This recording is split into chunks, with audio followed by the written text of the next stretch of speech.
Hi everyone. Thank you for joining us for the 45th Annual Administrative Law Symposium. And for those of you from out of town, welcome to Duke Law School.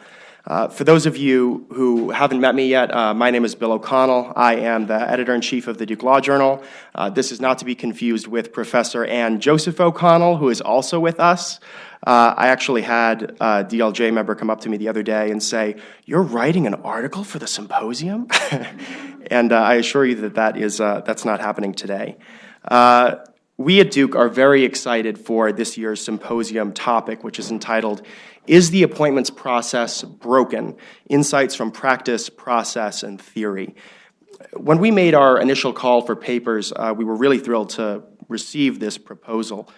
First, it addresses a field that is of unique significance in this political climate, and one that's developed rapidly in the light of filibuster reform, increasing political polarization, and a much-anticipated opinion from the Supreme Court that wades into the political battle surrounding the Recess Appointments Clause, Noel Canning.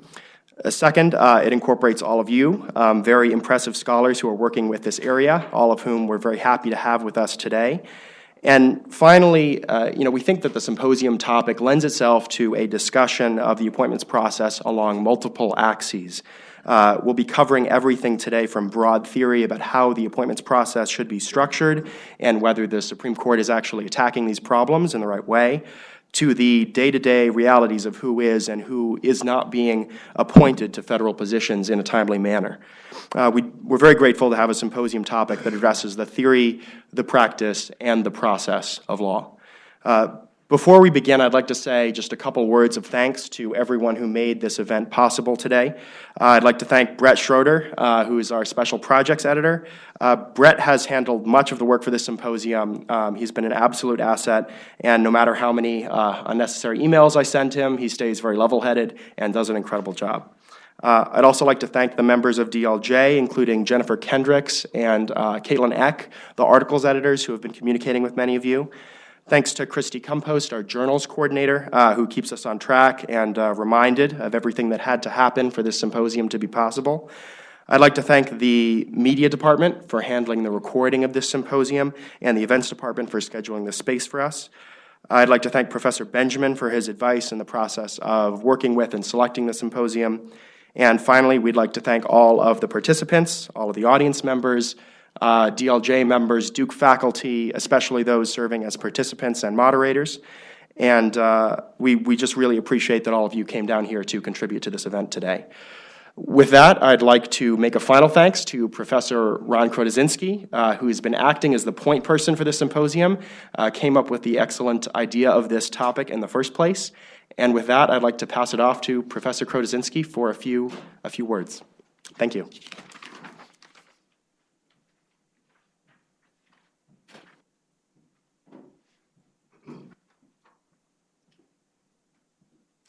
Good morning, and thanks for coming. Brett and Bill have asked me to make some brief introductory remarks to the symposium today. Is the appointments process broken? Insights from practice, process, and theory. In recent years, the federal appointments process has been, if not completely broken, at best highly dysfunctional. One obvious contemporary problem has been the President's inability to obtain the Senate's timely advice and consent to executive and judicial appointees. How should this fact affect the way we think about the appointments process and the administrative state more generally? The dynamics and effects of the federal appointments process implicate some of the most pressing structural and procedural matters in contemporary administrative law. Two major recent developments, make this topic particularly timely. First, on November 21, 2013, the Senate adopted significant procedural reforms to limit the use of filibusters with respect to certain presidential nominees, namely nominees to executive branch offices and to the lower federal courts. Second, the Supreme Court has significantly constrained the President's ability to use recess appointments to fill executive and judicial vacancies. Both of these developments help to make the federal appointments process a particularly timely subject for sustained academic consideration and commentary. The Senate's filibuster reforms might, or might not, achieve the Senate's stated objective of making the appointments process function more reliably. We'll hear a lot more about this from Professor O'Connell, who has important empirical research to share on this point. The ongoing failure to fully staff federal executive agencies and Article III courts is not solely the Senate's fault, however. After all, the Senate cannot consider a nomination not made. In recent years, the President has failed to submit nominations for dozens of senior executive and judicial posts. Regardless of the precise reason, roughly 10% of all federal judicial positions currently remain unfilled, and many federal agencies have operated without a full complement of senior leadership officers for many years. This fact raises important structural questions about the way we frame and think about the operation of the executive branch. Professors Mendelson and Metzger will both be addressing these issues in some detail. Of course, the problems associated with the appointments process were hardly unforeseen or unforeseeable. Professor Weaver's paper will address the framer's blueprint for the appointments process and how it builds in a non-trivial risk of impasse between the Senate and the President. Weaver's work provides an important historic cautionary note. Battles over appointments are as old as the Constitution itself. Finally, an important recent Supreme Court decision on the President's recess appointments power, Noel Canning, has added new complexity to the problem. Noel Canning holds that the President may only use the recess appointments power during significant recesses of the Senate. However, both the House and Senate may insist that the Senate sit at least once every 3 days in pro forma sessions, thereby largely negating entirely the possibility of presidential recess appointments, an outcome embraced by the Supreme Court in Noel Canning. Accordingly, Noel Canning has the potential to further exacerbate the problem of understaffed federal agencies in Article III courts. I will be discussing the Noel Canning decision and its implications for how we think about, frame, and decide contested questions implicating the separation of powers. In sum, the appointments process appears to be broken, but can it be fixed? And if the appointments process is to be fixed, what reforms present the best prospects for success? The issue plainly implicates historical practice, administrative process, and legal theory, particularly with respect to the separation of powers doctrine. The papers and discussions today should help to shed important light on this complex and highly important topic. The President and Senate's shared responsibility for the appointment of principal and inferior executive officers, as well as Article III judges, merits a fresh and careful look. Today, and in the subsequent published volume of the DLJ associated with this proceedings, it will get it. And with that, I'm pleased to turn the podium over to Professor O'Connell for her presentation. Thanks all.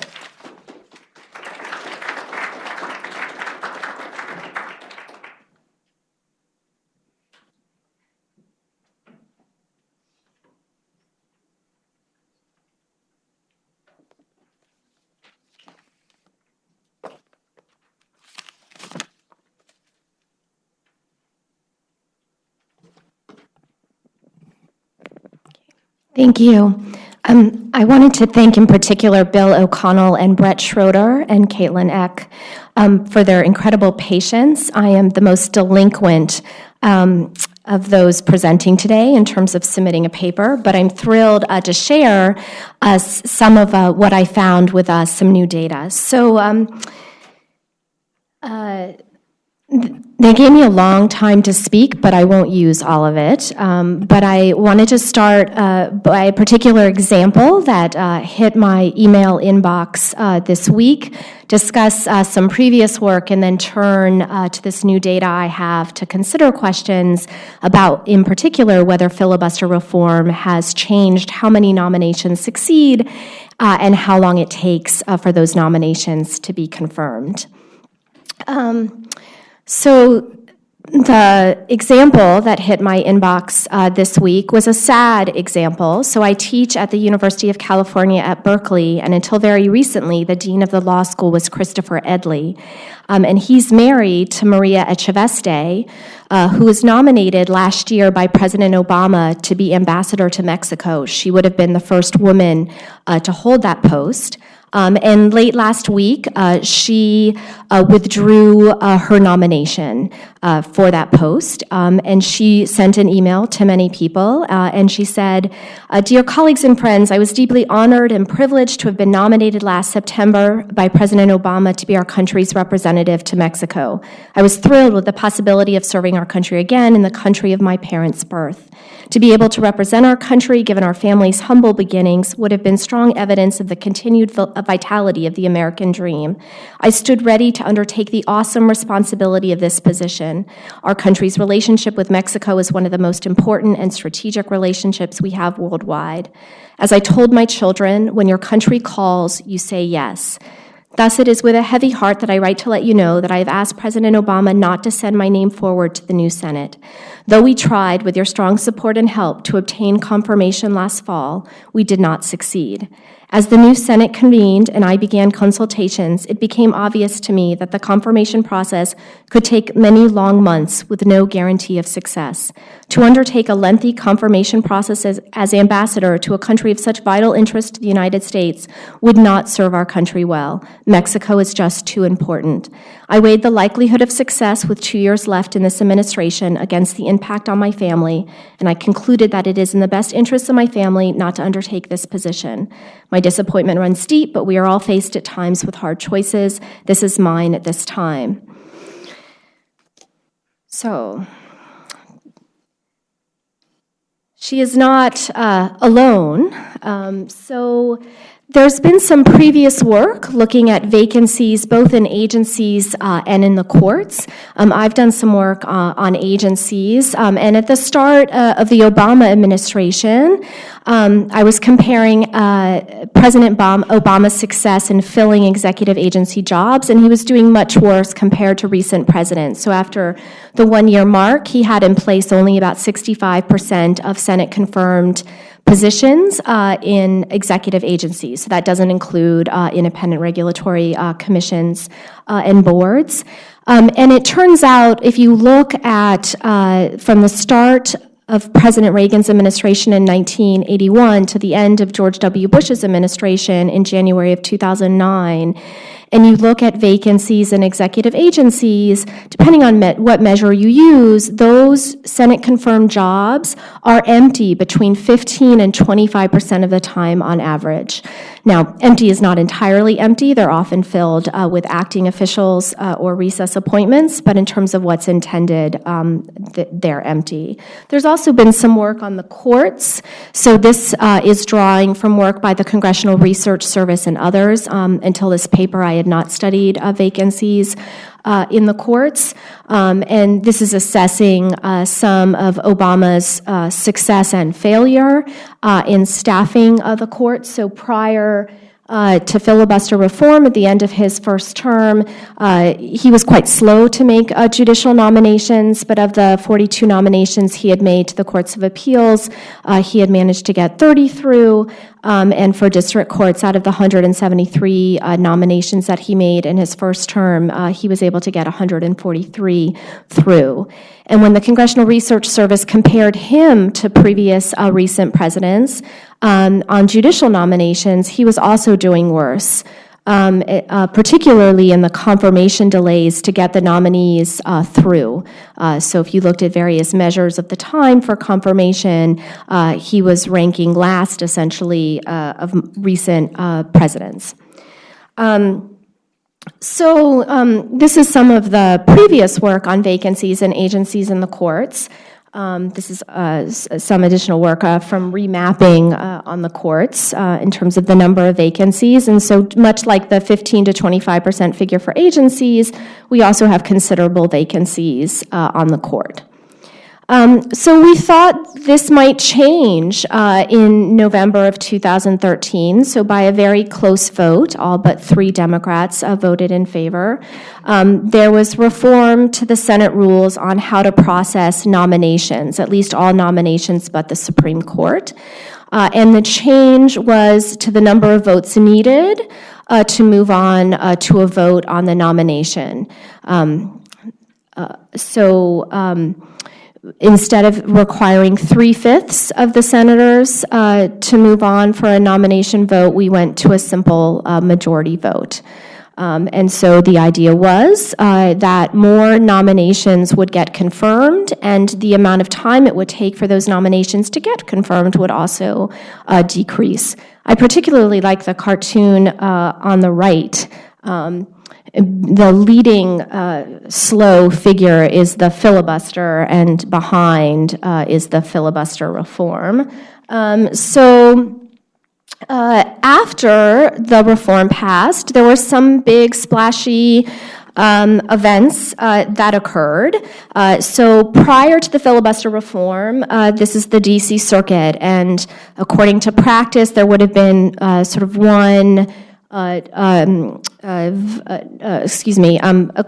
to practice, there would have been 2 more positions to fill. I should note that why we have an empty face, this is the level of sort of seniority of active judges on the DC Circuit. So we start with Judge Garland on the left. It turns out that Judge Henderson is really good about making sure she's not photographed so that a photo appears on the web. So I was actually unable, after much searching, to find a picture of her. And so up until the last 3 pictures prior to filibuster reform, those were the active judges on the DC Circuit. And so after the filibuster reform, we actually got confirmations of 3 judges that had not been able to receive votes prior to the November 2013 change. So we have Judge Millett, Judge Pillard, and Judge Wilkins are the final 3 pictures. So there was a lot of talk that the filibuster reform had major effects. And I was a little skeptical, maybe because I'm, in the past, spent more time considering agencies as opposed to the courts. So I was interested in examining the question empirically. Maybe it'd be best to describe the data first. So I put together a new data set on civilian nominations submitted to the Senate. Until very recently online, the Library of Congress has a nominations database called Thomas, and it starts with all civilian nominations in 1987. But recently, Congress.gov put up earlier data, so I was able to get that earlier data. And so I have a new data set of all civilian nominations submitted to the Senate between the start January 1st, 1981 through December 31st of 2014, so just last month. It has about 16,000 nominations in total. Now, I excluded some things. I didn't include routine civilian nominations to the Foreign Service or Public Health or to NOAA, but I did include U.S. Marshals, U.S. Attorneys, ambassadors, though they're excluded from some of the analysis. And so in this data set, it has a lot of stuff, right? So it has all the nominations to the courts, both Article III district courts and courts of appeals and to the Supreme Court, and to non-Article III courts, such as the tax court or the Court of Federal Claims. It has all nominations to cabinet departments and the agencies within them. It has all nominations to freestanding executive agencies like the EPA. It has all nominations to independent regulatory commissions and boards like the National Labor Relations Board. And it also has all nominations requiring Senate confirmation to quasi-agencies, things like Amtrak and the like. And so some of the questions I was interested in include the following. You can think of 3 categories. Number 1, I was interested in whether the nominations succeeded or failed. So one important thing to note about my data is that each observation is a particular nomination. And so that nomination can get confirmed, or it could get withdrawn, or it could get returned to the president, or in a handful of cases, it could get voted down.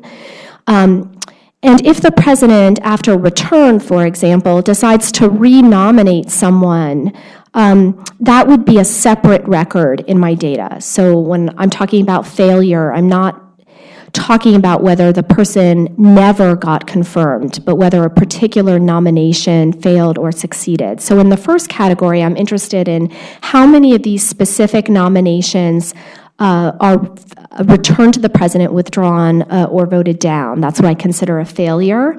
And how does that vary by various characteristics? The second category of questions I'm interested in is for those nominations that are confirmed, how long did it take? And how did that length also vary by particular characteristics? And then really the motivating question for getting this data in the first place is the third category. Sort of what difference did the filibuster reform change in November of 2013 have? What effect did it have on failures? And what effect did it have on confirmation delays? So let's take the first. So if you look at nominations from 1981 through the end of 2014, excuse me,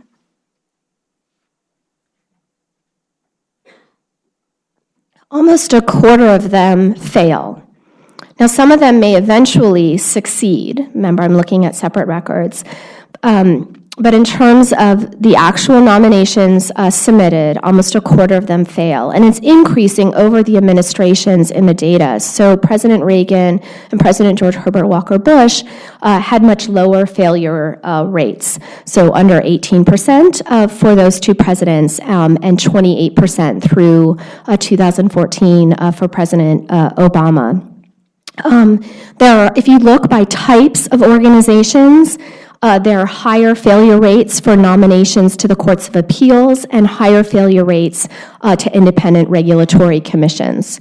And if you're looking in terms of type of position, there are lower failure rates for the various highest positions in executive agencies, so cabinet secretaries in particular. And there are also pretty low failure rates for ambassadors, U.S. attorneys, and U.S. marshals compared to the average. What I think is interesting is if you look at the nominations submitted by the year of the administration in which they're submitted, so was it the first year of the president's administration, second year, third year, fourth year, for those who had 2 terms, et cetera.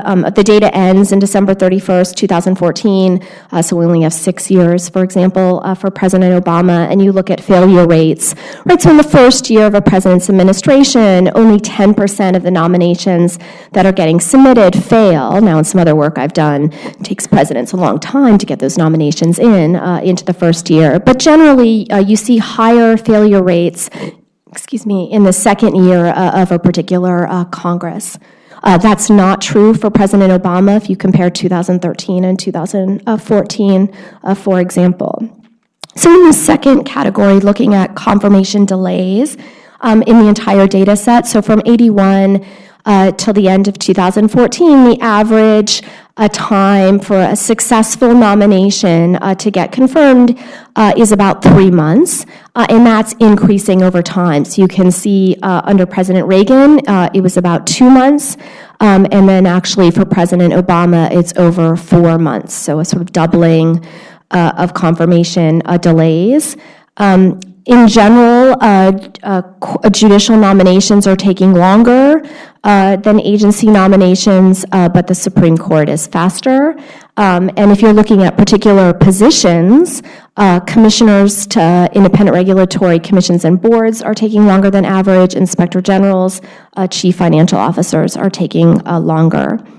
And so if you actually look again by the year in the administration in terms of the delays, and what I have in the second column is the actual number of nominations per president in that year. So the number of presidents, again, is varying, right? So we have all the presidents have data for years 1 to 4. Obama kind of ends in year 6, and then George Herbert Walker Bush just had 1 term. So the average number of nominations, there's actually not a positive correlation between the number of nominations and the confirmation delay. So it's not as if the Senate, it's a workload issue, and they're not able to process the nominations or taking a long time to do it. And you actually see that now the first year of a particular 2-year Congress is having longer delays as opposed to the second year. So here's the question I was really interested in. Did the November 2013 change make a difference? That was what we expected. It would make a difference, that the number of confirmations that would succeed would go up, and the time to confirmation would go down. And that prediction in the data, I'm comparing the year before to the year after the change. That prediction does pan out for the courts. So in terms of the courts of appeals and the district court, the time to confirmation went down after the filibuster reform. But for agencies, it actually went up. So executive agencies, cabinet departments, independent regulatory commissions, the confirmation delays increased after the change. And then if you just look at the failure rates, those generally do go down, both for courts and for agencies. You see a few increases. So before the change, 50% of the nominations to freestanding executive agencies like the EPA failed, and after the change, it's 63%. And for White House agencies, it's also 25 to 38%, but I don't put much into those increases in the failure rates because we're talking about really small numbers of nominations. in those two categories. But I think there are enough nominations in, say, the cabinet departments, and that failure rate does go down. So 54% of President Obama's nominations to cabinet positions, not just cabinet level, any Senate confirmed position in a cabinet department, failed the year before reform, and 31% failed after. So kind of to summarize, excuse me. I have a 3-year-old and I get every virus he gets. Right, there's a large number of failed nominations, even considering the fact that some of these people are getting renominated and eventually confirmed. This takes a huge amount of time. So the average time before a nomination fails is 180 days. So even if it comes back in the next year, we're talking huge delays for the nominations that fail. And this failure rate is going up. And it's particularly high for the courts of appeals and for independent regulatory commissions. In terms of confirmation delays, they're real, they're increasing, they're quite long in comparison to modern presidents. For President Obama, the kind of failure rates and confirmation delays don't always go hand in hand. There are actually a few agencies with really high failure rates and really short confirmation delays. So for those agencies, maybe it's the Senate committee, they decide, okay, we like this person, let's get them in really quickly, or we don't like this person and it's never going to happen. So they don't actually use delay as a tool. And then in terms of the filibuster changes, seems to help for the courts, doesn't seem to have helped, at least in terms of the delays for agencies. So you got to be careful, though, with this data because this is all about nominations that are submitted and then what happens after they're submitted. Well, what happens after they're submitted could depend a lot on what kind of nominations are getting submitted, and those could vary.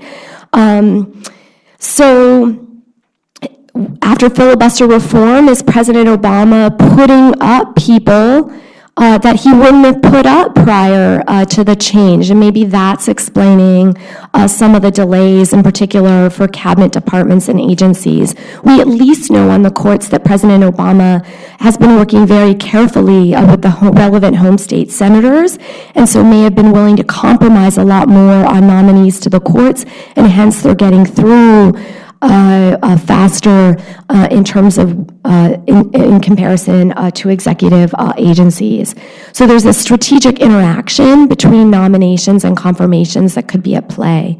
Also, more generally, sort of who the people are being put up, even separate from this filibuster reform, could impact success rates and delays. And so this data set I have is nearly 16,000 observations, so it's pretty hard to get biographical information to somehow match up. But the one thing the Senate data has is the state of residence. So the official submitted nomination would have said Maria Echeveste of California to be ambassador of Mexico. So using that of California data, you can look at the states of the 16,000 observations, and I'm just starting to do some work on this, but you can at least see, right, take President Clinton, for example, of the 161 nominees in the entire database with residents in Arkansas, President Clinton nominated almost half of them, and maybe we think that those people are more loyalists and may have fewer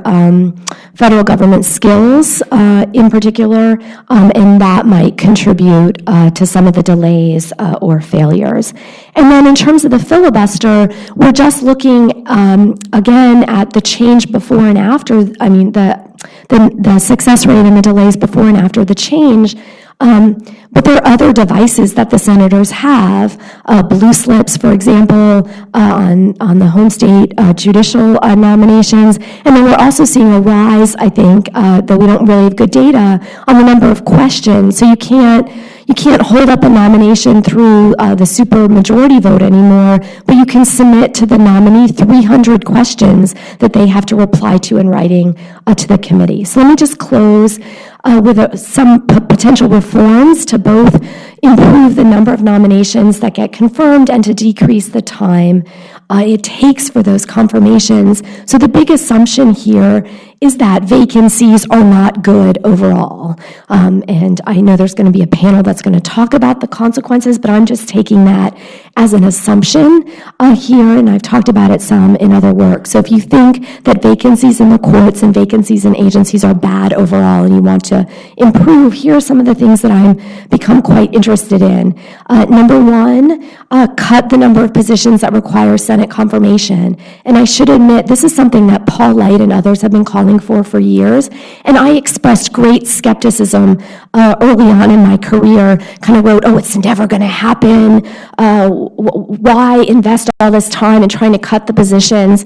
And then it actually turns out that Bill Galston, who's here, and E.J. Dion made this reasonable proposal and worked with Congress, and we actually got an act, the Presidential Appointee Streamlining Act, which managed to cut in the first term of President Obama's administration the Senate confirmation requirement for over 200 positions. So number one, I guess I was wrong on the political feasibility. And number two, given that, I still think there are a bunch more positions that we might actually be able to get agreement on, and that would help. Number two, I'm in favor, as are many people, including Paul and Bill, about streamlining requirements to the Senate as part of the confirmation process. So a lot of agencies have inspectors general. Why don't they all have the same form that they fill out? They're all under the jurisdictions of different committees. I'm in favor of placing time limits on the Senate process. At the least, the Senate could do something like it did for national security positions. So the 9/11 Commission pointed out the delays in staffing national security positions, and the response by the Senate was to establish some targets for confirmation. They're not binding, but at the least that would be a start to get some targets, maybe by position level. And then finally, something I've been calling for a while, is turning more to careerists to fill these positions. But I'm really looking forward to the other presentations today. I think it's a really important topic. Thank you.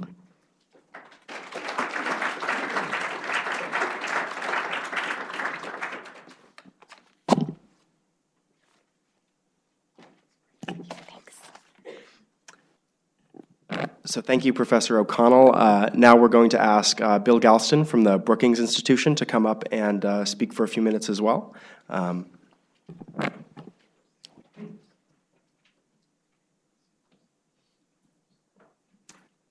Anything to set up? Or do you have anything to set up? I do not. This will be an exceedingly low-tech presentation. I want to begin by thanking the organizers of this conference for inviting a ringer into these deliberations. I'm neither an empirical student of these questions, nor do I have any special legal competence. I guess I'm the practitioner by virtue of the fact that I spent 2.5 years in Bill Clinton's White House as a fly on the wall while these debates about nominations were swirling around me. And so I got to see up close the importance of presidential action or inaction, dispatch or delay in this broader picture, and I'll come back to that in a minute. I also want to thank Ann O'Connell, not only for her typically impregnable paper, but also for having the courtesy to cite my one moment of political efficacy in the past 20 years. Thank you so much. What I'm mostly going to do is talk around the edges of Ann's paper because I have absolutely no basis for impugning either the methodology or the results. So what I'd like to do is frame the issue and to add a little bit of additional empirical data to the conversation, courtesy of my Brookings colleague, Russell Wheeler, who is one of the country's great experts on the judicial nomination and confirmation process. So let me begin with the what. Empirical propositions in the area that are fairly well established. Number one, as Ann's current paper demonstrates, a rising tide of failed nominations. The statistics that she assembles, it seems to me, are quite illuminating and instructing. Number two, confirmation delays, again documented by the current paper. And number three, the subject of some of her previous work, nomination delays. And so when you add together the delay in nominations, the delay in confirmations, and the rising tide of outright failed or rejected nominations, you have the three pillars of the current dysfunctional system. Now, why has there been this rising tide? And there's a usual suspect that I'll talk about very briefly, and then two less cited suspects who I also think, if this is a murder on the Orient Express narrative, also have been wielding some knives. The first, of course, is the rise of political polarization, and with it, the decline of comity, respect, and any deference whatsoever to the inhabitant of the Oval Office, especially if said inhabitant happens to be of the party opposite to yours. Political scientists have been able to document over a very long period of our nation's history, indeed the entirety, using well-established empirical techniques, a series of what might be called polarization spikes.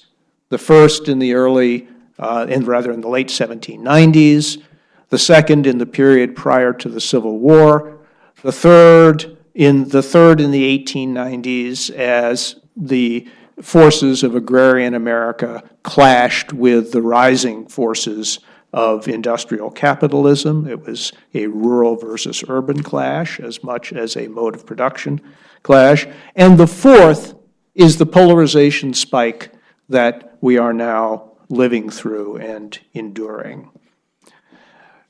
The second is what I would call a rise of financial puritanism. The belief that one's private financial life ought to be a matter of public record and public scrutiny down to the very finest detail. And so there is no area of the nomination process in which more disclosure requirements have been heaped one on top of another over the past 30 or 40 years. I personally had to fill out one of the early versions, and it was daunting. It has become much more daunting since, and the fact that you have to do 2 rounds of disclosure, one for the nomination and then some additional disclosure to the Senate Committee of Jurisdiction, followed by interminable fine detail inquiry, is a contributor to delay. And not only that, it amounts to being asked to perform a financial striptease without even Sally Rand's fans. And you are regularly asked for documentation above and beyond what you would be asked for if you were being audited by the IRS. And I have lots of anecdotes of this that I've gleaned from detailed empirical work in the Brookings lunchroom. When the Obama administration began, about 50 members of the Brookings staff ended up going into the administration, and there they were between one stool and another, remorsefully munching their wilted salad as they waited for the Senate committees to do their work. And with this, of course, with this financial puritanism, you have a rise of what might be called the gotcha mentality. In the modern administrative state, each of us is financially guilty of multiple transactions, transgressions, many of which we've never heard of. But if you're nominated, you will find out about them. And a number of nominations have been withdrawn over financial peccadillos that in the larger order and scheme of things, amount to almost nothing. As the journalist Michael Kinsley wrote memorably, the real scandal in Washington is what's legal. The third phenomenon that is complicating the nomination and confirmation process is the nature of modern presidential campaigns. And here, let me point to two phenomena. First of all, the extraordinary amount of money that you need to raise to conduct a modern presidential campaign, and in the course of raising that money, you become beholden to many, many people. There's no avoiding it. And many of these people, when it comes right down to it, are quite transactional. They expect something for their money, and it's not good government. And I'm mindful of the fact that as far back as the 1860s, reflecting on the process, Abraham Lincoln remarked that every time he made an appointment, he generated 9 enemies and 1 ingrate. So from that standpoint, you might argue that nothing much has changed, but I can tell you that as the networks of donors to campaign have expanded, the complexity of sorting through all of that to come up with a nominee who will not only be good for the job, but who will do the least to disappoint and antagonize the other people whom you've rejected for that position, has become more and more complicated, and White House personnel offices are spending a lot more time on the politics of the nominating process than they used to. Well, so what? Does any of this matter? I think it does. And let me just list very quickly a few ways in which I think it does. First of all, and the very sad Maria Echeveste story that Anne began with is a perfect example of this, all of these complications and delays constitute disincentives to serve. We have no reliable statistics, to the best of my knowledge, on the number of people who've simply refused to present themselves for the nomination process at all, given what they know or what they've read about it. And I don't think we ever will have those statistics, because many of this takes place very quietly and behind the scenes, where President's staff will reach out to a prominent person, and said prominent person will respond, "Are you kidding?" And that happens a lot, and it happens more. And there's no way of gauging the diminution of the quality of people willing to serve under these circumstances, but I don't think it's trivial.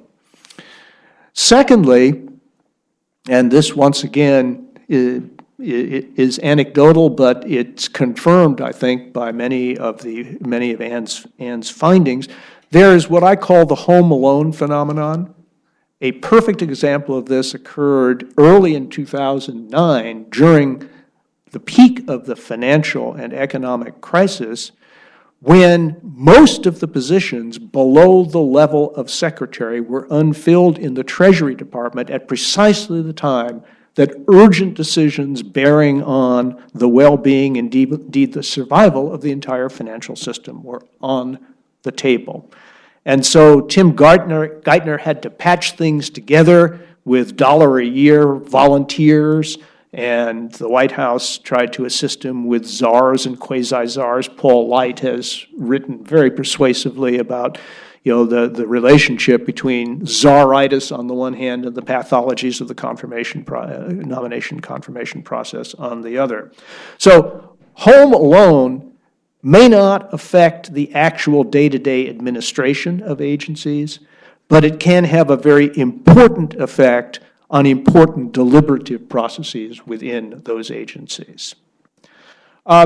Number 3, the effect on the functioning of the Senate.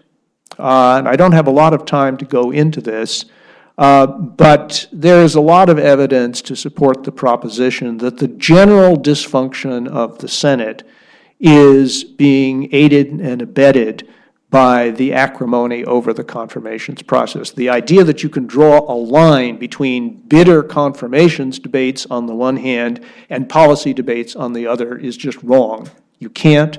There are personal feelings involved. There are also issues of the Senate timetable involved. The more time you spend wrangling about this, the less you have for legislation and oversight, and that goes in spades for work at the committee level. It is my distinct impression, for example, that the Senate Finance Committee is spending an increasing portion of its time reviewing tax forms line by line. And I could name names, but I won't. The fourth consequence of all of this is public trust.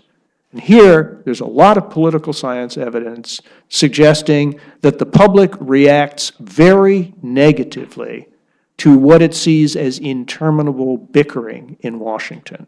The bickering is one of the principal sources of the decline of political trust. And bickering over legislation, which is very complicated, is one thing. But when there's a single nominee whose confirmation is at stake, that's something that everybody can understand. So public trust is an important casualty of the dysfunction of this process. And finally, this may seem speculative, but it's not. The rest of the world is watching us. And there has been public opinion surveys, international public opinion surveys, have documented that over the past 20 years, there's been a profound shift in international public opinion. In the mid-1990s, America's governing institutions were regarded as models for the world to emulate. Now they're regarded as cautionary notes for the world to avoid. And it is impossible to travel abroad in political and intellectual circles these days without being confronted with the question of whether the United States can govern itself. And this is a very subtle change in the climate that is having an impact on our capacity to do our nation's business abroad as well as at home, and to wield what Joe Nye has famously called soft power. We have drawn down the soft power in our international account, and we are now in an overdraft status. So this is a game for large stakes, and if I had more time, I would go through in detail some reform proposals. I think I won't, but let me just conclude on a rare quantitative note. My colleague Russell Wheeler, and Ann and David and others may be particularly interested in this, has done some work of his own on the question of what difference the change in the filibuster rule in November 2013 made. And the answer is that it does appear to be consequential. Not only did the pace of confirmations for judges speed up significantly, so the aggregate statistics look a lot better, but also, in a rough and ready way, you can calculate the number of judicial nominees who were approved under the new system who would have been rejected under the old system. And at the appellate level, more than a third of the nominees who made their way successfully through the system between November of 2013 and the end of 2014 would have been rejected under the pre-nuclear option rule. So this is a distinction with a difference.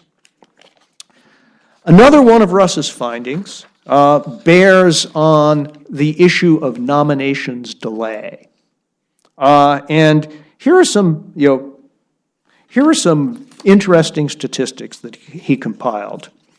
President Obama, in looking for nominations from states with 2 Republican senators, has had to wait a median of 348 days in order to come up with nominees from that state whom he could accept.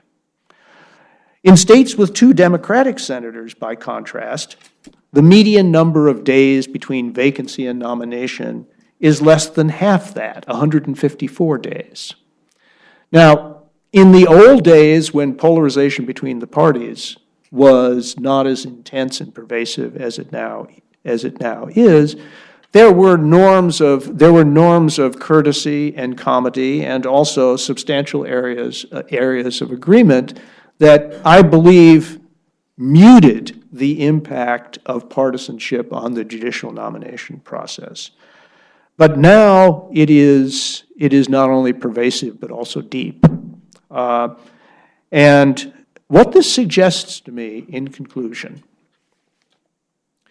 is that in times of polarization, non-majoritarian institutions and rules do greater damage to the nomination and confirmation process than they do during less polarized times. The cost of all of the veto points in the system rises very significantly in circumstances of polarization. Under these circumstances, it is no accident, it is inevitable that people in charge and parties in charge of institutions will try to look for ways around or ways through or ways of reforming or eliminating non-majoritarian procedures. If this polarization persists, I would expect that a number of other non-majoritarian procedures in the Senate, including the kind of unit veto that senators can wield, will come under intensifying pressure. And I think it's only a matter of time before we see those rivets starting to pop out of the hull of the ship of state as well. Thank you very much.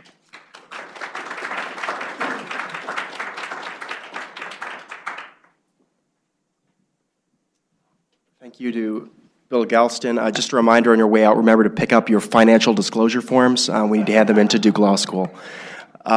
Next, we'll be moving on to Professor Nina Mendelson, who's joining us to speak about Senate confirmation delays in the agencies.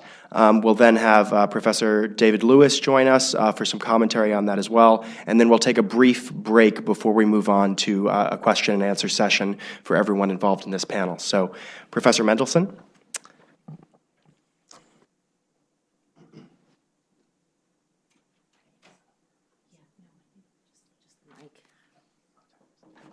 No tech. All right.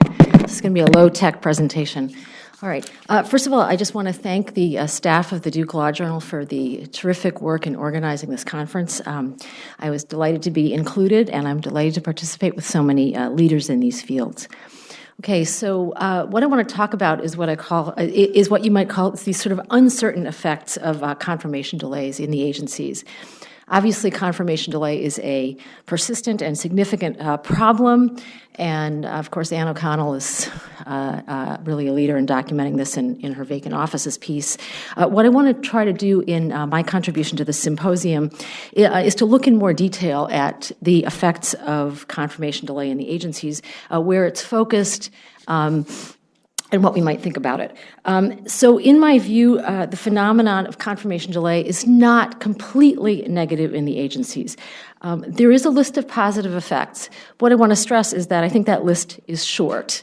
The most significant positive consequence of confirmation delays in the agencies is simply to give us another opportunity to reflect on our current bureaucratic structure and how the layer of political managers in the bureaucratic structure interacts with the career civil service. Of course, this is not a new topic. Paul Light, among others, addresses this issue in a critical book on the subject. But confirmation delays give us a renewed opportunity to reflect on it. I think it's fair to say that everybody here seems to be in agreement. We could be thinning the number of positions in the agencies for which confirmation is required, or even that are subject to political appointments. Okay, so why worry about confirmation delays at all? And here I want to bring back the discussion to the administrative law literature. So a central justification for all the power vested in administrative agencies, particularly, but not completely limited to regulatory authority, is the fact that agencies are under presidential control. and the president is, in turn, accountable to the voters. So even if agencies are functioning under fairly generous statutory delegations from Congress, we can still see them as indirectly accountable to the electorate via the presidential election. Of course, in order for the presidential election to serve as a vehicle for holding agencies accountable, the president has to have some level of control over the agencies. And one important mechanism of control is what the literature has termed politicization. The ability not only to pick cabinet officials who can be removed at will, but also individuals lower down in the agencies. So this is a mechanism of control because individual preferences could be expected to track those of the president, either because of the threat of removal, because of loyalty, or because they simply share similar ideological commitments to the president, which is what allowed them to be selected in the first place. So politicization has been seen as an increasingly important strategy of controlling agencies, and this is because the other major presidential control mechanism for the agencies, centralization through the use of things like regulatory review or White House czars, has to be understood as more reactive to the agencies rather than proactive. So the effect of confirmation delay, should be obvious. To the extent the Senate sits on a nomination, the president does not get his or her pick in the office at the agency. It undermines the president's ability to rely on appointees as a means of controlling the agencies. There's an argument out there from Professor Matt Stevenson at Harvard saying that, in particular, the agency positions that are subject to confirmation are the most critical ones, so that if there are vacancies there, it has particular consequences for political accountability of the agencies via the president. So what I want to suggest this morning is that the problem of confirmation delay is more complicated than it might appear. So I think it's worth looking in more detail at exactly where the problem is, what those officials are doing, and that might suggest some slightly different conclusions and some slightly different perspectives on the balance between, in particular, political officials in an agency and career civil servants. Okay, so I want to make a few points. First of all, we all have already heard some data on confirmation delays this morning, but I want to underscore that those delays in the agencies are not at the very top.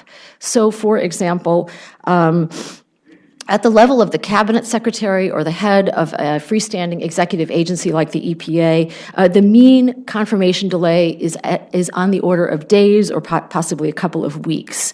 So the delays are quite short at the very tops of the agencies. The truly persistent problems are down a couple of levels. At the assistant secretary level, the assistant administrator level, sometimes the agency within the larger agency. So, for example, the National Highway Traffic and Safety Administration, which is inside the Department of Transportation, there could well be a significant delay for the head of that sub-agency, if you will, within the larger agency. Meanwhile, when there is a vacancy, generally the job is not completely open. So the Vacancies Reform Act provides for people to be appointed to act in lieu of the person who's awaiting confirmation. The first assistant, a longtime civil servant at the level of GS 15 or higher, or another politically confirmed official can stand in for the vacancy. So very often there is someone in the job. Now, this is not to say there are not costs. There is certainly a resource drain here, for example, because someone inside the agencies has to cover the job. That means a decline in resources elsewhere. And obviously, when you have an acting person in a job, followed by a confirmed person, followed by another acting person, you're talking about a good deal of turnover. Okay, now, what else can we say about impacts on agency function? So Bill Galston actually just told this great story this morning about Home Alone at the Treasury Department. This is far from an ideal situation, and this was a result clearly of a collection of problems with confirmation. I want to suggest that perhaps it's worth considering some other examples at a more day-to-day level. And again, all of our stories are anecdotal so far this morning. It's hard to know how representative they are, but I think at least the anecdotes I want to add to the list suggest that further inquiry is worthwhile. Okay, so start with regulation. I think it's worth focusing on this first because it is currently the most dominant and most efficient means, I think, of making policy in the administrative state.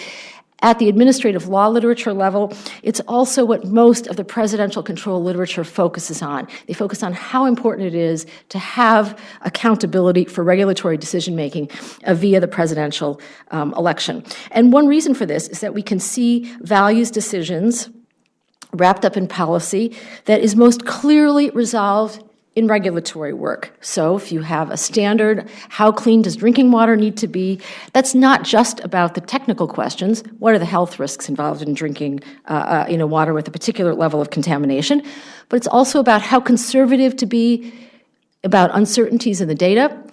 It's about how to balance the need for clean drinking water against how much it costs, and so forth.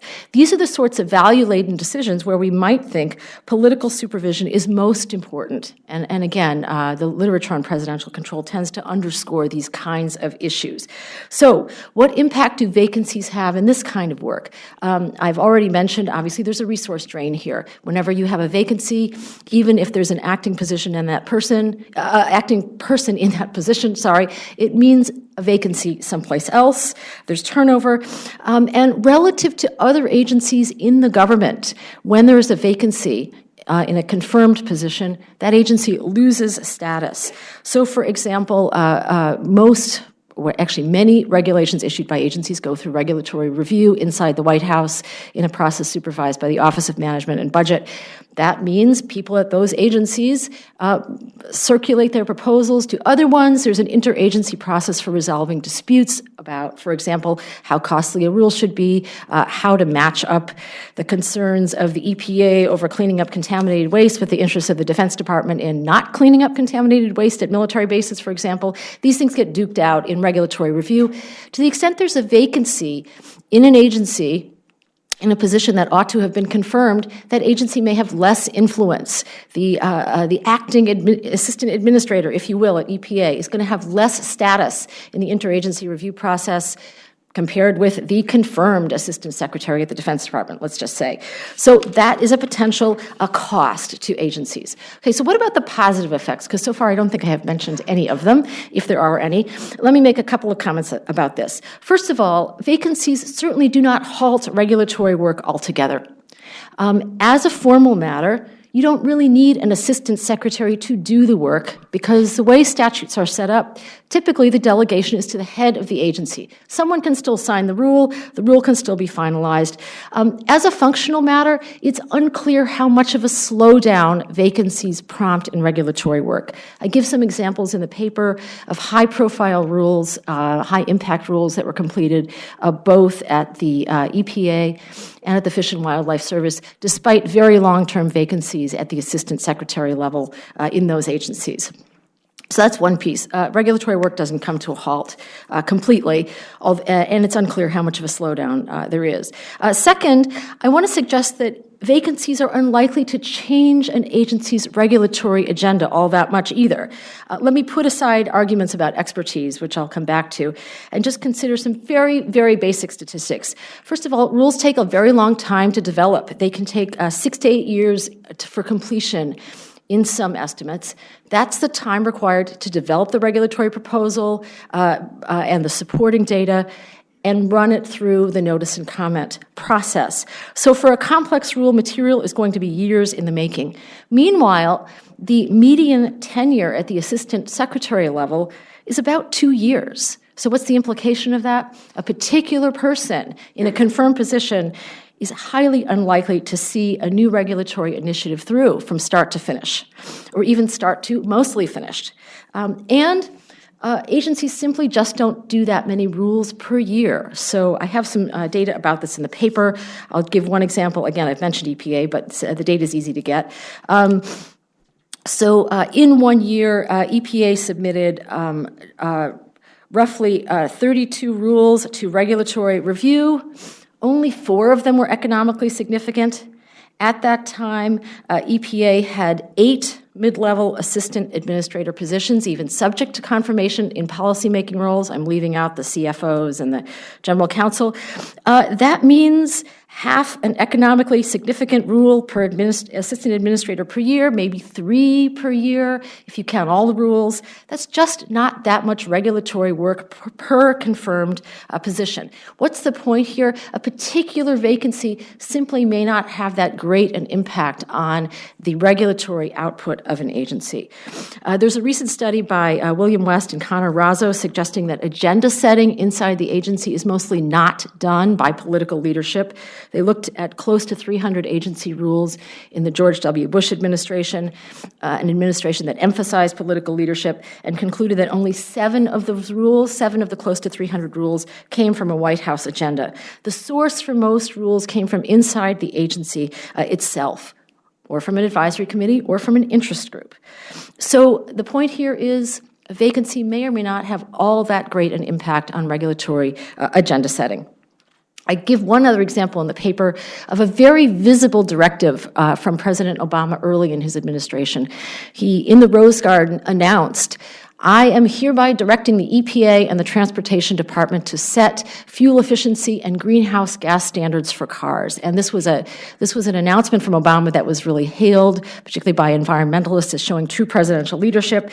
But as a lengthy article by Professor Lisa Heinzerling documents, the work that was done for that rule had already been done by the career civil servants in the agencies. What happened at the political level was simply a decision to emphasize the work that had already been done rather than the creation of a brand new item on the regulatory agenda. Okay, so what all this supports, I want to suggest, is that the work of political agency leaders may be more reactive than we have previously thought, and not so proactive. Perhaps there is work being done here to refine or shape the direction of regulatory proposals, perhaps to emphasize some more than others, but we're not talking, for the most part, about setting agendas out of whole cloth or transmitting a president's agenda down from above into the agencies. So if this is true, if political supervision of regulatory initiatives in the agencies is actually reactive, maybe we don't need quite so much political supervision in the agencies. To get back to this point about expertise, it may also be that long-time expertise and judgment, which are qualities we associate with high-performing civil servants, may be just as valuable in developing regulatory policy than the fresh look and the generalist perspective that we associate with political appointees. Career civil servants may be in a position to know particularly what's going to work, what's not going to work, where the science or where the technology evidence is particularly strong or is particularly weak. Let me add one other point to this. To the extent these jobs are occupied by acting civil servants, it may be good for the agency, but it also may be good for that person's job satisfaction and the job satisfaction of others in the agencies, as David Lewis, who's commenting on my paper in a minute, has concluded in a 2014 study for Anthony Bertelli. That has to be a good outcome for the agency, right? Although, to be sure, if you're if you're a civil servant appointed to being an acting assistant secretary, perhaps your job satisfaction evaporates once you get sent back to the ranks. We have to consider that. Okay, so what about worries about presidential accountability? Which way does all this cut?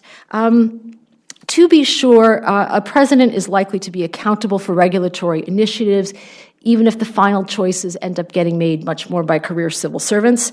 But it may be that if the initiatives, if you will, are better in quality, that is also better for the president.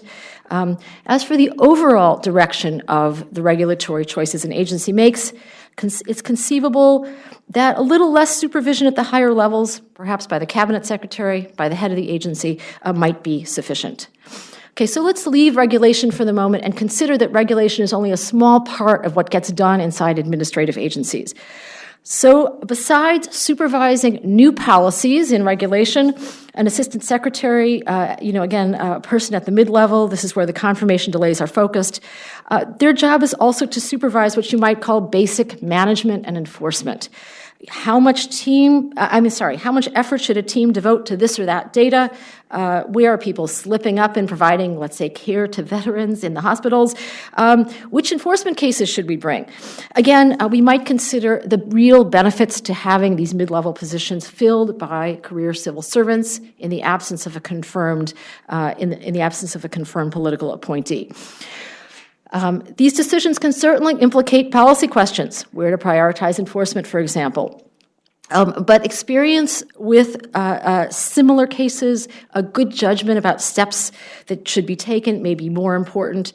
So while it's at least conceivable that civil servants may be able to supervise these sorts of decisions, and it could have some real advantages. And here, again, I want to cite David Lewis's terrific work in his 2008 book, where he documents the failure of FEMA to respond appropriately to Hurricane Katrina, and David lays much of the blame on the fact that many senior management positions were populated by political appointees rather than experienced career civil servants. And I think it's worth considering the insights from that example. I'm going to add one more example for today's purposes. I understand from some interviews that I did for this project that with respect to CFOs, chief financial officers in the agencies, the White House does not rush to appoint these positions. And apparently that is because it may be just as good for the agency and thus just as good for the White House and the president to have longtime civil servants handling these positions rather than putting a political appointee in this job. The Senate has moved in the direction somewhat of recognizing that this job is mainly about management by including CFOs in a resolution in 2011 to streamline the confirmation of roughly 270 agency officials. Now, based on Anna O'Connell's statistics, it's not clear how much this has helped, but at least it is a move in the right direction on this position. Okay, now, in short, even if there might somehow be less loyalty to the president if there are not confirmed individuals in these jobs designated for political appointment, the president might benefit overall from the greater experience and judgment that career civil servants tend to bring to management. Okay, so can we draw any overall conclusions from all of these examples? The best we can probably say in terms of the effects of confirmation delay is it depends. Right? There's clearly a loss of resources. There's clearly increased turnover. On the other hand, it may be very valuable to have more of these positions occupied by senior civil servants. Confirmation delay is not a very efficient way to get to this goal, right? It's a very backhanded way with a lot of costs, but maybe it is further support for the idea that's already been mentioned this morning that we should have a reduced number of positions subject to confirmation and perhaps just a reduced layer of political managers in the agencies. I want to tack slightly and turn to a slightly different question now. The other question this raises is whether we are thinking about agency legitimacy in quite the right way. The literature of late has been very focused on presidential control, both because it gives us a way to see agencies as politically accountable through the electoral process, and because presidential control is a means of restraining otherwise very substantial agency discretion. But that assumes that the electoral connection is the primary element to seeing agencies as legitimately exercising government power. I want to suggest that this has shortcomings. At the most basic level, a vote in a presidential election is unlikely to communicate anything very significant about what the public thinks about agencies, right? The public is probably not thinking about exactly who is occupying which posts in which agencies, when they choose between two candidates in a presidential election. And as I've written elsewhere, as well as in this paper, we may in some circumstances see political control of agency decisions as tainting rather than legitimating. For example, we might worry, and the public has definitely worried in some settings, that political control can cause an agency to ignore the science behind a decision. The public does not like this. I'll give just two quick examples. In the George W. Bush administration, there were reports of White House interference with the contents of a report on climate change that was poorly received, even though you might see it as an example of political control by the duly elected officials. And there's also been controversy over FDA decisions initially not to approve increased availability for the Plan B contraceptive, both in the George W. Bush and in the Obama administration. So that suggests that political control has its downsides, right? It might be understood as reducing the legitimacy of certain agency decisions. Perhaps confirmation delays give us another opportunity to reflect on whether a significant reason why the public accepts and respects or even consents to agencies might have to do with the presence of expertise and professionalism in these institutions. Again, these are qualities that we associate with the high-performing career civil service. I include a little polling data in the piece that I think could at least provoke some thoughts on this. As a measure of legitimacy, obviously, polling data has its problems, and I'm happy to talk about this, but it's at least suggestive that the ideas are worth thinking about. So the Pew Foundation has done a very interesting poll on approval ratings from the public on a variety of agencies, and the agencies that consistently perform the highest in the Pew polls are the Centers for Disease Control and NASA. These are agencies with a remarkably thin political layer. There's one political appointee at the CDC, and that's the head of the CDC, and he's not even a political appointee who needs to be confirmed. NASA also has a very thin political layer. Both of these agencies regularly rank above, to contrast, the FDA and the EPA. All these agencies are roughly the same size, roughly the same order of magnitude. And the FDA has a thicker political layer, and the EPA a thicker one still. The EPA ranks the lowest. It has the thickest political layer of these agencies. So might we say, maybe there's some reason to think that the public really respects agencies that are comprised mostly of experts. Now, of course, there are lots of ways to interpret this data for sure. Perhaps rather than the presence of political managers causing problems with public approval, the political layer could simply be a symptom of longstanding political disputes over what an agency should be doing, and it's maybe those disputes rather than the presence of political managers that explains the lower approval ratings. By the way, the approval ratings are not all that low. And one last piece I'll just add to this, just to underscore the point of how difficult it is to draw inferences from polls. There's a different poll, a Gallup poll, which reports that 92% of the American public approve the Postal Service. So that is our most favorite agency, apparently, and I'm not sure what inferences you can draw from that. But again, I think the reason to think about polling data is because of the questions that it presents. Okay, and perhaps we all just have a great fondness for our letter carriers. All right, but perhaps it is at least worth thinking about the possibility that the perception of greater political control, greater politicization, might also prompt reduced trust, reduced legitimacy in the mind of the public. And so, for example, for policy decisions that include significant questions of value, we have to consider the possibility that we might rather have relatively more expert involvement than relatively more control by our politicians. All right, thank you, and I will look forward to the comments and your questions.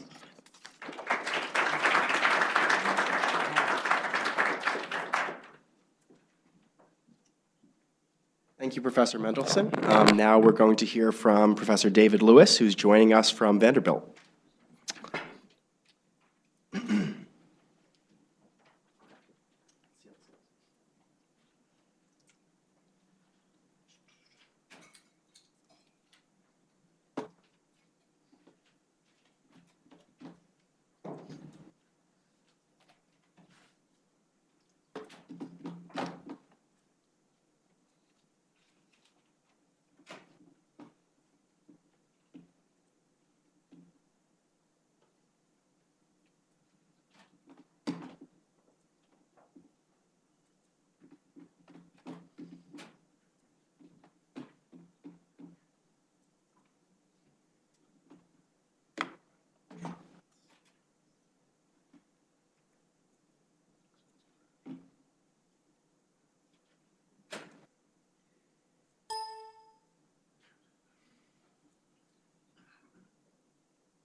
Yeah, let's try that.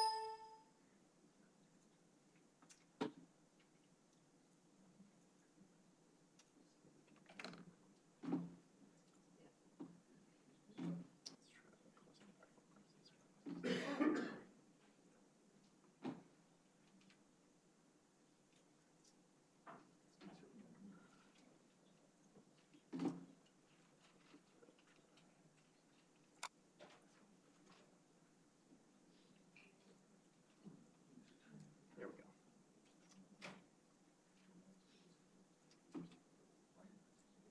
Okay. And then if you want to use this, this is just a back and forth.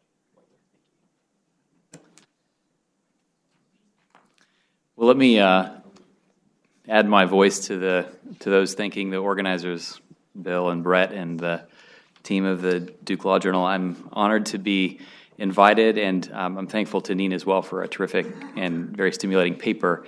As I understand it, one of the sort of key rules of improv is that you, in response to what the other partner has done, you say yes and in your head. And my comments on Nina's paper are sort of the yes and variety, and there are a couple of cases where the sort of improv will go off in a slightly different direction than what Nina intended, but hopefully will be stimulating nonetheless. So this is it's a smart paper, and I think it's a useful corrective to some of the concerns about persistent vacancies. I think that when we talk about vacancies in government, we want to make sure that we're recognizing that there are some benefits in some cases, and that some of the concerns that have been raised about vacancies might be overblown, at least when looked at from a particular perspective. And so I agree with her that we need to sort of say what are the cases where vacancies might actually work out to be beneficial, and then what does that tell us more generally about the appointments process. The paper that she writes starts out with making an important point and then drawing some implications from that point. And the point that she makes, and one that I had sort of known but not thought about very carefully, is that where there are vacancies or delays in nominations, it's usually at a second or a third level below the top level. So in the same way that Supreme Court nominations work their way through more quickly than circuit court nominations or district court nominations in some cases, the same is true in the executive branch. The cabinet secretaries get confirmed much more quickly than assistant secretaries or CFOs or general counsels. And what's argued in the paper is that this fact then has some implications for our concerns about persistent vacancies, and maybe there are some positive aspects of this. And so I'm gonna riff on that in a couple of ways. So first, let me riff on it in a way that's sort of yes, and let me give you a little bit more information to confirm what she said. So the first thing I want to start with is there's one of the main concerns here with vacancies, and I think that Anne raised this in her paper on vacant offices a long time ago, is there might be legitimacy concerns associated with a lack of presidential accountability. That if there are persistent vacancies, then maybe we should be concerned about deference to agency rulemaking because maybe there's that electoral link has been severed.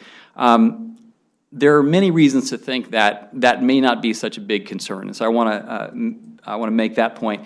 And then I want to talk about some of the underappreciated benefits associated with how vacancies can affect internal agency labor markets and personnel systems in positive ways, and then also sort of make the point that in some cases, when presidents don't nominate somebody, what they're doing is they're effectively choosing somebody that shares their views about policy. And so it's not really that the electoral link or the accountability link has been severed. So let me talk about that a little bit.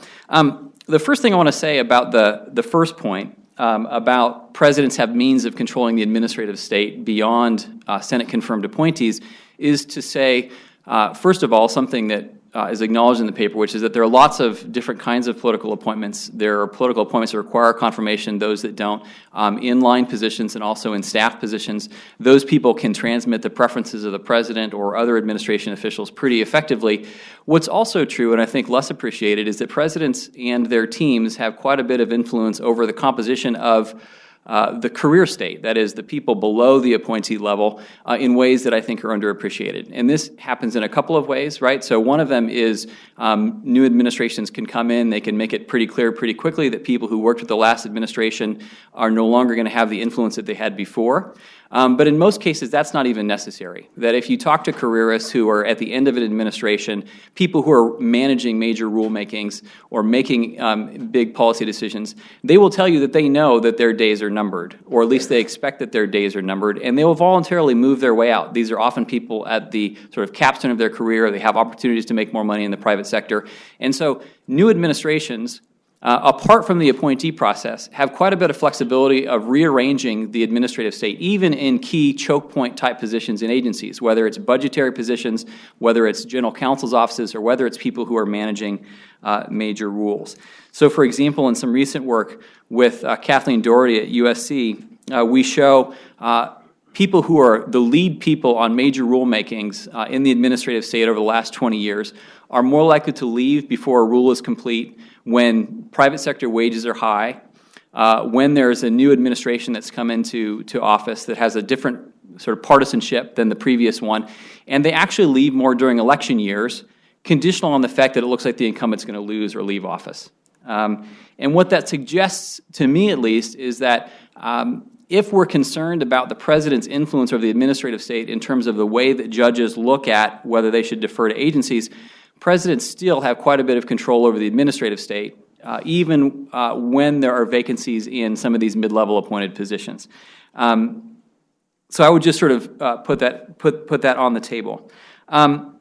The second thing I think that's interesting in the paper, and it doesn't go into it in great detail, is to suggest that there can be benefits to agencies and to presidents when vacancies allow the internal personnel system to work better, right? So what do civil servants and agencies care about? So in some work with John Figueiredo and Chuck Cameron, we've worked on this pretty extensively. What people care about, right, is compensation. They want to be paid well, either in terms of actual salaries or also other forms of benefits.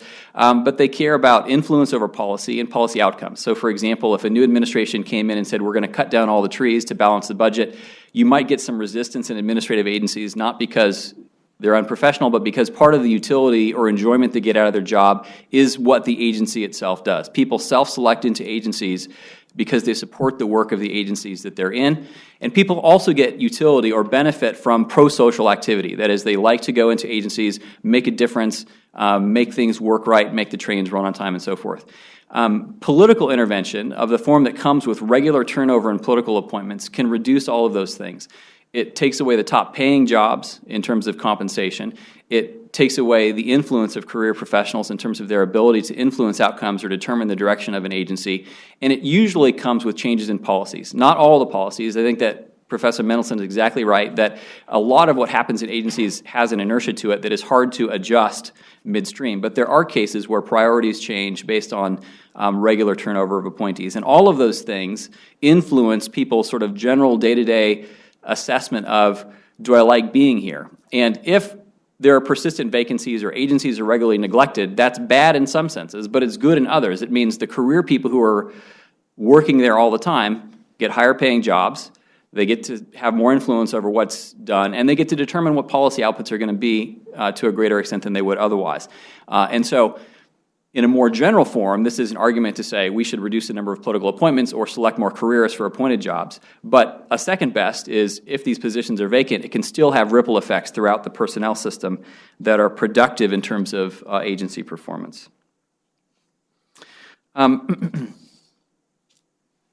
Another sort of area to riff here is just to make the point that, again, presidents, I think, strategically leave certain positions open when they can trust the agency to do what they want without direct political intervention. And I want to give you a little bit of data on this. So this is just, if you want to sort of know the data, we tracked, or I tracked the vacancy. I sort of identified the positions that the Washington Post listed as the key policymaking positions at the beginning of the administration and just tracked how long it took to fill those positions. And there are sort of two conclusions that I want to draw your attention to in terms of how long it took to fill certain positions. One is you can see here that if you divide up agency positions based on agencies that were mentioned in the State of the Union or whose policies were mentioned in the State of the Union and compare those to agencies whose policies were not mentioned in the State of the Union, you'll notice that the proportion of positions that are vacant is much lower in agencies the President cares about. That's, I guess, reassuring.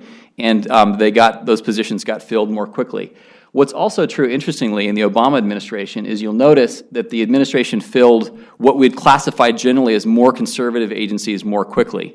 That is, they can in some ways say, I know the acting people, I know the career people in this agency tend to be liberal and they tend to share my views, and so if I'm a little bit slower at filling some of these mid-level positions, maybe that doesn't matter so much in terms of performance. Okay, a last sort of way to emphasize the 2 points I'm making here.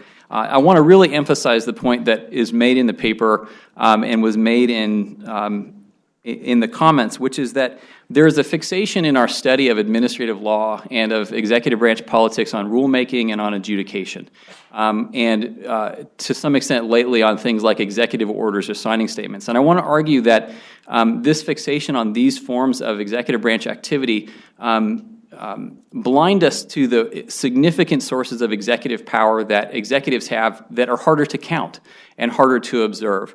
So let me sort of show you more specifically what I'm talking about here. So in a recent survey that I put in the field with Chuck Cameron at Princeton and my PhD student Mark Richardson, we asked executives at the sort of top levels the following question. We said, some of the key features of executive management are choices about the interpretation of law, prioritization of agency responsibilities, and the allocation of time and resources to different agency tasks. How much discretion, and then here it filled in the agency that people said that they worked in, how much discretion does the Economic Research Service or the Agricultural Marketing Service have over the following aspects of management, of their management environment? And the things that we asked them about were the proper interpretation of statutes, the prioritization of some responsibilities over others, right? Because agencies have multiple statutes that they have to implement at the same time, and they obviously have to, with fixed budgets, prioritize. The allocation of personnel to different offices and jobs, spending decisions after funds have been appropriated by Congress, and then enforcement priorities, which are the things we're really going to emphasize this year in terms of enforcement. And what was surprising in the responses to us was how large a percentage of respondents basically said, we have a lot of discretion over these things. We have a lot of discretion over spending. We have a lot of discretion over enforcement or policy priorities. And to the extent that that's true, right, our fixation on what's happening in rulemaking or what's happening in executive orders misses the boat of what we might call the dark side of the moon in terms of administrative executive discretion. And if presidents are operating here, we could be missing the boat, and maybe our concerns about vacancies are a little bit overblown. Okay, so let me sort of go to the part of the improv here where I riff in a way that pushes in a little bit different direction. And I want to sort of say something more specifically, that it's useful here to think carefully about what we mean by responsiveness. So I think there's sort of long-term responsiveness and then there's short-term responsiveness. And one of the things that we realize, looking at the data, even in Ann's data this morning, is that one of the persistent patterns we see in vacancies is that it's often management positions, right? So if you look at the Obama administration's appointments and which ones took the longest to fill, here's what you'd see. You'd see some hot-button issues, right, so where there is scandal. So, for example, the procurement chief in the Air Force went to jail. It took a little while to find someone to take that job afterwards. But it's also the case that management positions, so the CFOs, the Undersecretary for Personnel and Readiness, positions like that took longer to fill than other positions systematically, inspectors general, and then smaller independent agencies are regularly neglected, not just by the Obama administration, but by other administrations as well. And what that suggests to me is that, while it's true that you'd prefer to have the cabinet secretary appointed before the assistant secretary for management, the fact that these positions are always vacant or persistently vacant over time means that these agencies work less well. And to some extent, the responsiveness of government agencies depends upon their capacity to respond, right? If we want accountability, it means we've got to ask these agencies what to do, and they have to be able to do what we ask. We have to be able to say, build a website that implements the Affordable Care Act, or we have to say, write rules that implement Dodd-Frank, and they have to be able to do it. And persistent vacancies in mid-level positions can lead to a lack of long-term responsiveness. That is, a decline in the competence of government that will hurt its ability to be responsive in the long run. And so I'm a little less sanguine about, saying, having these mid-level positions doesn't matter, or having them be vacant doesn't matter, because of my concerns about the long-term health of government. And that's particularly the case in agencies that are neglected all the time. Okay, last point here. And one of the things that I liked about the paper was that it mentions the fact that a lot of government work is interagency work. It relies on agencies talking to each other and talking to the administration and arguing with one another. All executive orders get reviewed by the relevant agencies. All new legislation gets commented on by government agencies. Agencies comment on all new rules, even rules produced by other agencies. An increasing amount of rulemaking is done through a joint process. And a significant amount of work, from food safety to banking regulation to issuance of visas, involves multiple agencies that have to cooperate together. And my concern about vacancies at this mid-level is that persistent vacancies at the mid-level reduce the ability of agencies to operate on equal footing when it comes to this kind of work. So let me give you a little bit of data just to emphasize this point. So in the survey, what we did is we asked executives, which agencies do you work with the most? So list the 3 agencies you work with the most. So for example, this is somebody that's probably involved in law enforcement or security affairs. And we then took this information they provided us and asked them the following question. Government policymaking often involves multiple agencies. For example, commenting on proposed legislation or interagency task forces. When agencies participate in work that involves multiple agencies and diverse opinions, not all agencies operate on equal footing. Some are more influential than others. In your experience, how influential are the following agencies in interactions involving multiple agencies? And then the agencies that the respondents got listed were ones that they said that they worked with the most, and then some others to anchor their responses. So everybody gets asked about OMB, and everybody gets asked about OPM. And it turns out there's quite a bit of variation in people's perceptions. These are people working in government about which agencies kind of get their way all the time. So among the most influential, not surprisingly, are national security. What's interesting for this audience is both how influential. So the 3rd most influential overall was the Office of Management and Budget, and the 5th most influential overall was the Office of Legal Counsel. That should make the lawyers in the room sort of feel reassured and happy, particularly those that worked in the OLC. Least influential, the Poor Railroad Retirement Board, Fannie Mae, the Millennium Challenge Corporation. This was a little surprising to me, and then the agency that houses Teach for America and AmeriCorps. And the point here is just to say there is variation across government. These perceptions are both created by persistent vacancies, but they also direct or create persistent vacancies. To the extent that these agencies are seen as not particularly important, then they persistently get vacancies or little attention in the appointments process, both by the White House and by the Senate. And so the point here is just to say, how bad vacancies are and what the right solutions are is a complicated picture. There are sort of pluses and minuses here, and I hope that this riffs effectively on what's a terrific paper.